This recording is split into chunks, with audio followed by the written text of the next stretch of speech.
Bajaj company నుండి మరో చవకైన electric scooter simple energy నుంచి కొత్త ఎలక్ట్రిక్ స్కూటర్ రాబోతున్నటువంటి లేటెస్ట్ అప్డేట్స్ ని ఈ రోజు మన ఈవీ కొరల్ లైవ్ ఛానల్ తెలుసుకుందాం. నమస్తే, నేను మీ కృష్ణ చైతన్య మండేలో, మీరు చూస్తున్నారు ఈవీ కొరల్ లైవ్. మీరు ఒక ఎలక్ట్రిక్ స్కూటర్ లేదా ఎలక్ట్రిక్ బైక్ లేదా ఎలక్ట్రిక్ సైకిల్ కొందాం అనుకుంటున్నారా? కానీ మంచి వెహికల్ ఏంటో తెలియక కన్ఫ్యూజ్ అవుతున్నారా? అయితే కేవలం 199 రూపాయలకే మన ఈవీ కొర్రాడు కోర్సులో జాయిన్ అవ్వండి. ఒక బెస్ట్ ఈవీ కొనుక్కోవడానికి కావాల్సిన నాలెడ్జ్ ని మీరే పొందండి. మొదటి అప్డేట్ చూసుకున్నట్లయితే బజాజ్ కంపెనీ నుంచి మరొక ఎలక్ట్రిక్ స్కూటర్ అయితే రాబోతుంది అనమాట. రీసెంట్ గా కొన్ని ఇమేజెస్ అయితే లీక్ అయినాయి.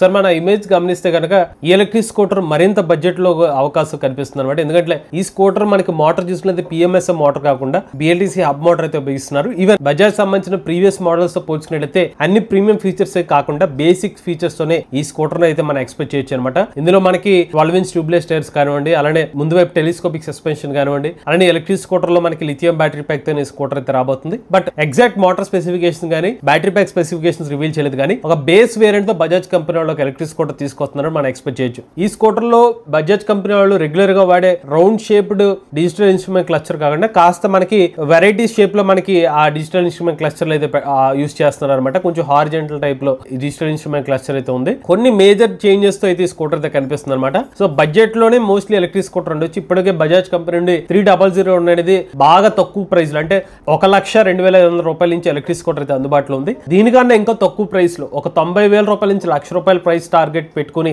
బజాజ్ కంపెనీ వాళ్ళు కొత్త ఎలక్ట్రిక్ స్కూటర్ మార్కెట్ లో తీసుకొచ్చే అవకాశం ఉందన్నమాట. రేంజ్ పరంగా కూడా సుమారుగా ఒక 100 కిలోమీటర్స్ మినిమం రేంజ్ ని టార్గెట్ చేస్తూ బజాజ్ కంపెనీ వాళ్ళు ఎలక్ట్రిక్ స్కూటర్ తీసుకొచ్చే అవకాశం ఉంది. యాజ్ ఆఫ్ నో డీటెయిల్స్ అయితే ఇవే రివీల్ చేశారన్నమాట. లాంచ్ డేట్ మాత్రం విత్ ఇన్ ఒక 2 months లో ఎలక్ట్రిక్ స్కూటర్ అయితే మన మార్కెట్ లో ఎక్స్పెక్ట్ చేసే అవకాశం ఉంది. నెక్స్ట్ అయితే సింపుల్ ఎనర్జీ కంపెనీ వాళ్ళ కొత్త ఎలక్ట్రిక్ స్కూటర్ యొక్క డిజైన్ పేటెంట్ అయితే మనకి ఇమేజ్ అయితే రివీల్ అయ్యేదన్నమాట. ఈ ఇమేజ్ చూసినట్లయితే కనుక సింపుల్ ఎనర్జీ కంపెనీ వాళ్ళు కూడా ఒక family oriented electric scooter market లో తీసుకురావడానికి రెడీ అవుతున్నట్టుగా అర్థమవుతుంది. సో మన ఆ స్కూటర్ డిజైన్ చూస్తే మనకి ఫ్లాట్ సీట్ తో కనుక ఫ్యామిలీ ఓరియంటెడ్ సీట్ తో ఎలక్ట్రిక్ స్కూటర్ తీస్తున్నారు. ఎల్ఈడి హెడ్ ల్యాంప్స్ కానివ్వండి, మనకి కంఫర్టబుల్ ఫుట్ బోర్డ్ స్పేస్ తో ఈ స్కూటర్ అయితే కనిపిస్తుంది అనమాట. As of simple one company వాళ్ళు ఏదైతే సింపుల్ వన్ స్కూటర్ ఇస్తున్నారు అది కొంచెం sporty type electric scooter design లో అయితే కనిపిస్తూ ఉంటుంది అనమాట. హై పర్ఫార్మెన్స్ స్కూటర్ అయితే సింపుల్ వన్ కంపెనీ వాళ్ళు అయితే ఆఫర్ చేస్తున్నారు. ఇప్పుడు ఇస్తున్న స్కూటర్ అయితే ఉందో కొంచెం కొత్త డిజైన్ తో ఫ్యామిలీ ఓరియంటెడ్ ఆడియన్స్ ని టార్గెట్ చేస్తూ ఈ స్కూటర్ అయితే డిజైన్ చేసినట్టుగా అర్థమవుతుందండి.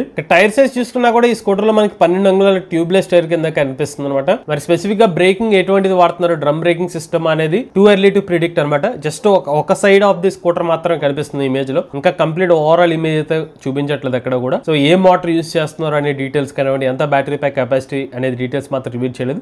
ఎప్పుడైతే మనకి ఏతర్ వంటి కంపెనీ వాళ్ళే ఫ్యామిలీ ఎలక్ట్రిక్ స్కూటర్ మార్కెట్ తీసుకొచ్చి వాళ్ళ సేల్స్ బాగా ఇంప్రూవ్ అయిన తర్వాత చాలా కంపెనీస్ ఇప్పుడు ఈ సింపుల్ ఎనర్జీ కంపెనీ కూడా ఇలాగా ఫ్యామిలీ ఎలక్ట్రిక్ స్కూటర్ మీద టార్గెట్ చేసినట్టుగా అర్థమవుతుంది అనమాట. ఇక నెక్స్ట్ చూసినట్లయితే హిస్సార్ ప్రాంతంలో ఒక దురదృష్ట సంఘటన అయితే చోటు చేసుకుంది అనమాట, హర్యానాలోని ప్రాంతంలో. సో ఇక్కడ ఏం జరిగిందంటే దీపావళి రాత్రి ఒక ఫైర్ ఇన్సిడెంట్ అయితే చోటు చేసుకుందనమాట ఒక ఎలక్ట్రిక్ స్కూటర్ షోరూమ్ దగ్గర. సుమారుగా 70 ఎలక్ట్రిక్ స్కూటర్లు అయితే కాలిపోయని చెప్తున్నారు. అలానే 100కు పైగా బ్యాటరీ సెట్లు కూడా కాలిపోయినట్టుగా చెప్తున్నారు. ప్రజెంట్ అయితే దీని మీద దర్యాప్తు చేస్తున్నట్టు తెలుస్తుంది అనమాట. అలానే ఫైర్ ఇన్సిడెంట్ జరిగిన తర్వాత అక్కడికి ఫైర్ సిబ్బంది చేరుకుని మంటలు అయితే ఆర్పాడు. సుమారుగా 2.5 గంటల సమయం అయితే పట్టిందంట. బట్ ఎందుకు ఈ ఫైర్ ఇన్సిడెంట్ జరిగింది, క్రాకర్స్ వల్ల ఏమన్నా మంటలు వ్యాప్తి చెంది అలా జరిగింది, తర్వాత షార్ట్ సర్క్యూట్ వల్ల జరిగింది అనే సమాచారం అయితే మాత్రం రివీల్ కాలేదు. బట్ అదృష్టం ఏంటంటే అక్కడ ఎవరికి కూడా ప్రాణ నష్టం అయితే జరగలేదు. నెక్స్ట్ చూసినట్లయితే మూవ్ ఈవింగ్ అనే కంపెనీ వాళ్ళు టాటా మోటార్స్ కంపెనీ వాళ్ళతో కొలాబరేట్ అయ్యారు అనమాట. ఈ కొలాబరేషన్ లో భాగంగా మూవ్ ఈవింగ్ కంపెనీ వాళ్ళు టాటా మోటార్స్ కంపెనీ నుంచి 700 టాటా మినీ ఎలక్ట్రిక్ ట్రక్స్ అయితే ఉన్నాయి, వాటిని లీజుకి తీసుకోబోతున్నారు అనమాట. ఇందులో మనకి టాటా ఏసీవీ కానివ్వండి, టాటా ఏసీవీ ప్రో వంటి వేరియంట్స్ అయితే ఉన్నాయన్నమాట. సో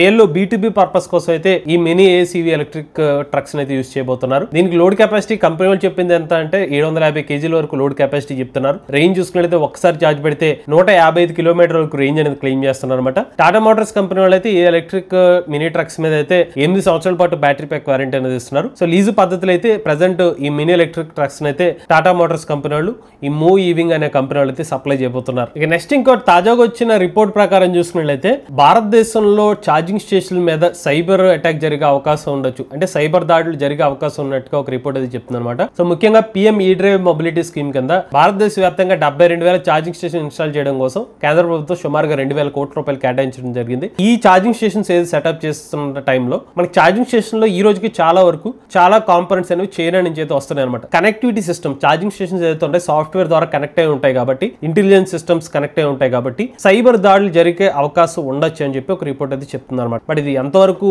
జరగచ్చు జరగకపోవచ్చు అని పక్కన పెడితే ఏదైతే ఇంటర్నెట్ కనెక్టివిటీ ఉందా కాబట్టి ఇలాంటివి జరిగే అవకాశం ఉందని చెప్పి మాత్రం ఒక రిపోర్ట్ అయితే వచ్చింది. నెక్స్ట్ విషయం అయితే కర్ణాటక ప్రభుత్వం ఆ రాష్ట్రంలో ట్రక్స్ మరియు బస్సెస్ కి సపోర్ట్ చేసే విధంగా హెవీ ఛార్జింగ్ స్టేషన్స్ ఏర్పాటు చేయడానికి రెడీ అవుతుంది అనమాట. మొత్తం 1500 ఛార్జింగ్ స్టేషన్స్ ఏర్పాటు చేయడానికి ప్రభుత్వం అయితే నిర్ణయం తీసుకున్నట్టు తెలుస్తుంది. సో ఇందులో చూసినట్లయితే 60 కిలోవాట్ల కెపాసిటీ నుంచి 240 కిలోవాట్ల కెపాసిటీ ఉండే ఛార్జింగ్ స్టేషన్స్ అయితే ఇన్స్టాల్ చేయడానికి రెడీ అవుతుంది అనమాట. ముఖ్యంగా బస్ డిపోల వద్ద కానివ్వండి, మేజర్ హైవేస్ దగ్గర అయితే ఛార్జింగ్ స్టేషన్స్ అయితే ఏర్పాటు చేయబోతున్నారు. ముఖ్యంగా CCS Type 2 కనెక్టర్స్ ఉన్న ఛార్జింగ్ స్టేషన్స్ అయితే ఏర్పాటు చేయబోతున్నారు అనమాట. దీనివల్ల ఏంటంటే ట్రక్స్ కానివ్వండి, బస్సెస్ కానివ్వండి ఫాస్ట్ గా ఛార్జింగ్ పెట్టుకుని గమ్యస్థానాలకు చేరే అవకాశం అయితే ఉంటుంది. ఇక నెక్స్ట్ చూడైతే ఫార్మర్ CEO ఆఫ్ నీతి ఆయోగ్ అమితాబ్ కాంత్ గారు XEV9 ఎలక్ట్రిక్ కార్ అనేది తీసుకున్నారన్నమాట. సో ఈయన కూడా ఎలక్ట్రిక్ వెహికల్స్ ని మద్దతుగా తెలపడం కోసం ఈవీకి షిఫ్ట్ అయినట్టుగా చెప్తూ తన ఇమేజ్ ని కూడా పోస్ట్ చేసినట్టు తెలుస్తుంది అనమాట. ఈ అమితాబ్ కాంత్ గారు నీతి ఆయోగ్ రిలేటెడ్ గా ఈవీ రిలేటెడ్ గా కొన్ని రిఫార్మ్స్ కూడా తీసుకొచ్చిన వ్యక్తులు ఈయన కూడా ఒకళ్ళు. ఇక నెక్స్ట్ అయితే చైనా దేశం వాళ్ళు భారతదేశంపై వరల్డ్ ట్రేడ్ ఆర్గనైజేషన్ WTO మీద ఒక కంప్లైంట్ అయితే ఇవ్వడం జరిగింది అనమాట.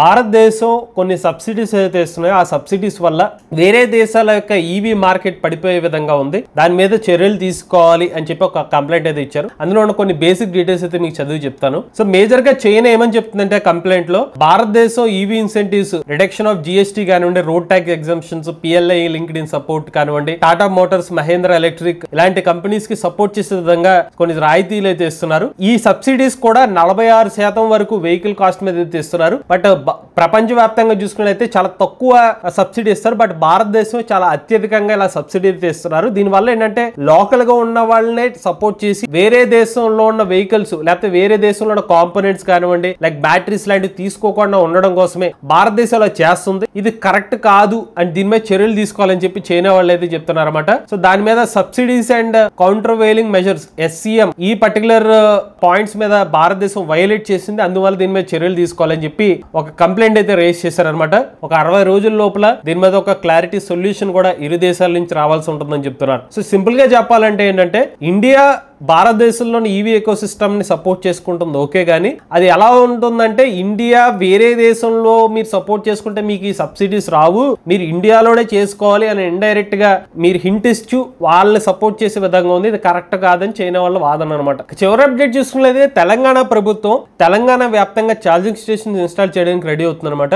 సో మీకు ప్రీవియస్ న్యూస్ అప్డేట్ లో కూడా చెప్పాము, చాలా ఎలక్ట్రిక్ బస్సులు అయితే తెలంగాణ ప్రభుత్వం అయితే కొనుగోలు చేస్తుంది అనమాట. సో ఈ బస్సెస్ అన్ని కూడా మనకి హైదరాబాద్ కానీ ఇతర మేజర్ నగరాలు అయితే తెప్పబోతున్నారు. సో దానికి కావాల్సిన ఛార్జింగ్ ఇన్ఫ్రాస్ట్రక్చర్ అయితే బిల్డ్ చేస్తున్న పరిస్థితి ఏర్పడింది. సో దీంట్లో భాగంగా ఇప్పుడు ఇండివిజువల్స్ కానివ్వండి, ఎంటిటీస్ ని ఇన్వైట్ చేస్తున్నారు అనమాట. ఛార్జింగ్ స్టేషన్స్ పెట్టండి, మీరు ఏర్పాటు చేయండి, దానికి రాయితీలు ఇస్తాము, 70% నుండి 100% రాయితీలు అయితే వస్తాయని చెప్పి తెలంగాణ ప్రభుత్వం అంటే ఆ రెస్పెక్టివ్ డిపార్ట్మెంట్ వాళ్ళు అయితే అడ్వర్టైజ్ అయితే చేస్తున్నారు అనమాట. ఈ ఛార్జింగ్ స్టేషన్స్ సెటప్ చేసిన తర్వాత ఈ సబ్సిడీ అంతా కూడా central government PM E-Drive mobility scheme నుంచి వచ్చే ఫండ్స్ అనేవి వీళ్ళకైతే వస్తాయి అనమాట. ఈ ఇనిషియేటివ్ వచ్చి the southern powers distribution company of Telangana limited TGS PDCL వీళ్ళ ఇనిషియేటివ్ లో ఈ ఛార్జింగ్ స్టేషన్స్ అన్ని ఏర్పాటు అవుతాయి అనమాట. ఇవి లేటెస్ట్ అప్డేట్స్ అండి. ఇటువంటి లేటెస్ట్ టీవీ కరెంట్ కోసం ఈవీ కొర లైవ్ ఛానల్ సబ్స్క్రైబ్ చేసుకోండి. Charging nature drive future.